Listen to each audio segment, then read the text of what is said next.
The demolition notice was taped crooked to the shop's front glass, right over the faded gold letters that spelled Webb's Cycles, and beneath it, propped in the window like it always had been for 15 years, sat a child's bicycle with a bent frame and one wheel missing its spokes.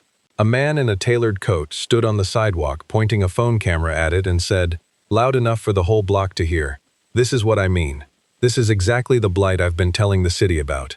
Marcus Webb stood behind the counter, wrench still in hand, and said nothing. The narrator let the moment settle before promising, steady and certain, that the broken bicycle everyone was laughing at would soon be the reason that same man lost everything he was standing on. A voice broke in immediately, sharp with disbelief. Wait! They're out here recording an old man's bike shop like it's a crime scene? Y'all stay right here with me. Marcus had run the shop out of the same cracked strip mall unit for 26 years. Ever since he taught himself to weld in his uncle's garage because a real welding class cost more than he made in a month. When his son Elijah was 7 and the family couldn't afford a store-bought bicycle, Marcus built him one from scrap tubing, hand-bending a shock-absorbing frame joint he'd sketched 100 times on napkins, something no factory bike on the market had back then. Elijah rode that bike until the frame finally gave out at 10 years old, cracked clean through at the joint his father had welded himself, and Marcus never threw it away. Not out of stubbornness, but because it was the last thing that still smelled like the garage where he'd taught himself something nobody else believed he could learn. He filed a patent application for that shock joint design in 1998, mailed it off with money he didn't really have, and never heard back from anyone who mattered. Elijah was grown now, working 2 states away, but he called his father every Sunday without fail, the one steady voice that kept Marcus upright when the rest of the block started looking at him different. David Kessler had bought the strip mall 8 months earlier and had made no secret of what he wanted the block to become. Kessler's first move was procedural, the violation notice taped to the glass citing improper storage of hazardous debris, though the only debris in question was a single bicycle that had sat in that window since before Kessler had ever set foot in the neighborhood. His second move came at a packed community zoning meeting, where he held up a printed photo of the broken bike on a projector screen and told the room, "This is the kind of neglect that's been dragging down property values here for years." And a ripple of laughter moved through a crowd that had never once asked Marcus his side of it. Marcus sat in a folding chair near the back, cap in his lap, jaw tight, and said nothing. Kessler's third move hit harder.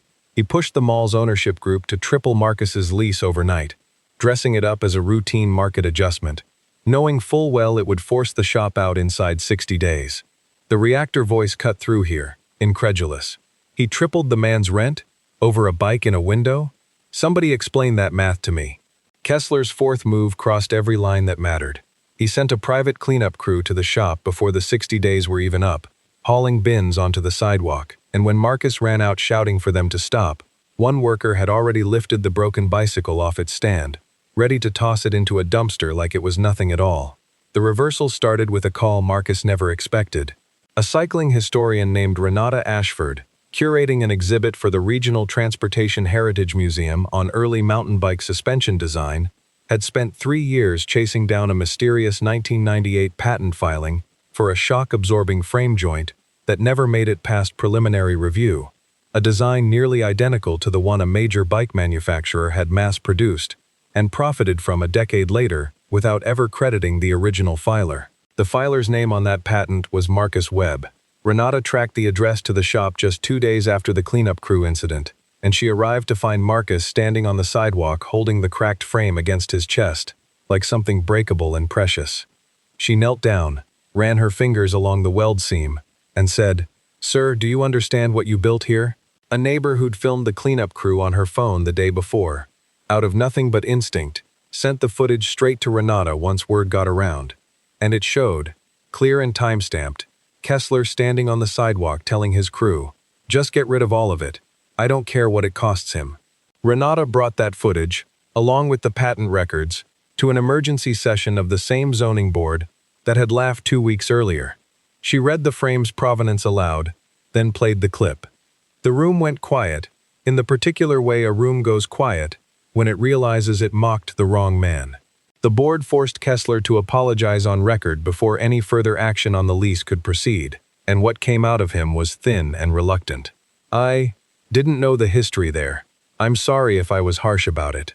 Marcus looked at him for a long moment and said only, "You didn't need history to treat a man's shop with respect. You just didn't want to." The reactor voice returned quieter now, almost hushed. "You just didn't want to. Man, say that again for the people in the back." Kessler was removed from the mall ownership group's board within the month, and the city opened a review into a string of similar lease disputes, tied to his name across 3 other properties. The bicycle itself sold at a heritage auction, organized by Renata's museum, for just under $200,000, credited publicly, at last, to Marcus Webb as the original inventor of the frame design that had quietly reshaped an entire industry. Marcus didn't keep the money. He put nearly all of it into a free community workshop next door to his shop, teaching neighborhood kids to weld and build their own bikes from scrap, the same way he once had, refusing to let a single one of them grow up thinking nobody would ever believe what their hands could do. Elijah flew in for the workshop's opening, standing beside his father in front of a new sign, the same last name on it, and the two of them shook hands with the first class of 10 kids who'd never even heard of the bicycle that started it all. The reactor voice closed it out, warm and steady. "Now look, this one's fiction. I built it out of nothing, but you and me both know there's a real Marcus out there somewhere still getting overlooked. So tell me in the comments, what's the thing in your life everybody told you to throw away that turned out to be the most valuable thing you owned? Like this video if it moved you. Share it with somebody who needs to hold on to something a little longer. And subscribe, because there's more of these stories coming.